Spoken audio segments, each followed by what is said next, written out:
ನಿಮ್ಗೆ ಯಾರೋ ಒಬ್ಬರು ಡಿಸ್ರೆಸ್ಪೆಕ್ಟ್ ಮಾಡ್ತಾ ಇದ್ದಾರೆ ಅಂತ ಹೇಳಿದಾಗ ನೀವಲ್ಲಿ ಕೋಪ ಮಾಡಿಕೊಂಡು ಜಗಳ ಮಾಡೋದ್ರಿಂದ ಸಾಲ್ವ್ ಆಗಲ್ಲ. ನೀವು ಯಾವಾಗ ಕಾಮಾಗಿ ಅವ್ರಿಗೆ ರಿಪ್ಲೈ ಕೊಡದೆ ನೀವು ಆರಾಮಾಗಿರ್ತೀರಲ್ಲ, ಅದೇ ಅವ್ರಿಗೆ ರಿಪ್ಲೈ. ಆ್ಯಕ್ಚುಲಿ ನಾವೇನು ಮಾಡಿಬಿಡ್ತೀವಿ, ಯಾರೋ ಒಬ್ಬರು ನಮ್ಮ ಬಗ್ಗೆ ತಪ್ಪಾಗಿ ಮಾತಾಡಿದಾಗ ಅಥವಾ ನಮ್ಮನ್ನ ಡಿಸ್ರೆಸ್ಪೆಕ್ಟ್ ಮಾಡಿದಾಗ ನಾವು ಅದೇ ರೀತಿ ಮಾತಾಡೋದಕ್ಕೆ ಹೋಗ್ಬಿಡ್ತೀವಿ. ಆದರೆ ನಾವು ಮಾಡಬೇಕಾಗಿರೋದು ಏನು ಗೊತ್ತಾ, ಅವ್ರು ಯಾರೋ ಮಾತಾಡ್ತಿದ್ದಾರೆ ಅಂದ ತಕ್ಷಣ ನಮ್ಮ ಮನಸ್ಸು ಅದಕ್ಕೆ ಎಫೆಕ್ಟ್ ಮಾಡಿಕೊಂಡು ನಾವು ರಿಯಾಕ್ಟ್ ಮಾಡಿದ್ರೆ ಏನಾಗ್ತೀವಿ, ಆ್ಯಕ್ಚುಲಿ ಅದು ನಮ್ಮ ವೀಕ್ನೆಸ್ನ ತೋರಿಸುತ್ತೆ. ಅವ್ರೇನೋ ಮಾತಾಡ್ತಿರ್ಲಿಲ್ಲ, ಬಟ್ ನಮಗೆ ಗೊತ್ತು ನಾವೇನು ಅಂತ ಅಂದ್ಬಿಟ್ಟು. ಸೊ ಹಾಗಾಗಿ ಎಲ್ಲ ಟೈಮಲ್ಲೂ ಎಲ್ಲ ಮಾತುಗಳಿಗೆ ಉತ್ತರಿಸ್ಬೇಕು ಅಂತ ಇಲ್ಲ. ಎಂಡ್ ಆಫ್ ದಿ ಡೇ ನಮಗೆ ಗೊತ್ತು, ನಮ್ಮ ಮನಸ್ಸಿಗೆ ಗೊತ್ತು ನಾವು ಹೇಗಿದ್ದೀವಿ, ನಾವು ಹೇಗೆ ಸ್ಟ್ರಾಂಗ್ ಇದ್ದೀವಿ ಅಂತ ಅಂದ್ಬಿಟ್ಟು.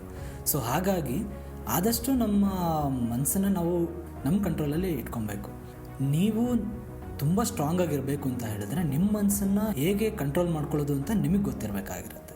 ಹಾಗಾಗಿ ಎಲ್ಲ ಕಡೆ ಮಾತಾಡಬೇಕು ಅಂತಿಲ್ಲ, ಕೆಲವೊಂದು ಸಲ ಮೌನನೇ ಉತ್ತರ ಆಗಿರುತ್ತೆ. ಅವ್ರೇನೋ ಮಾತಾಡ್ತಿದ್ದಾರೆ ಅಂದ ತಕ್ಷಣ ಜಸ್ಟ್ ಒಂದು ಸ್ಮೈಲ್ ಕೊಡಿ, ದೆನ್ ಮೂವ್ ಆನ್ ಆಗಿ. So that is the answer for that.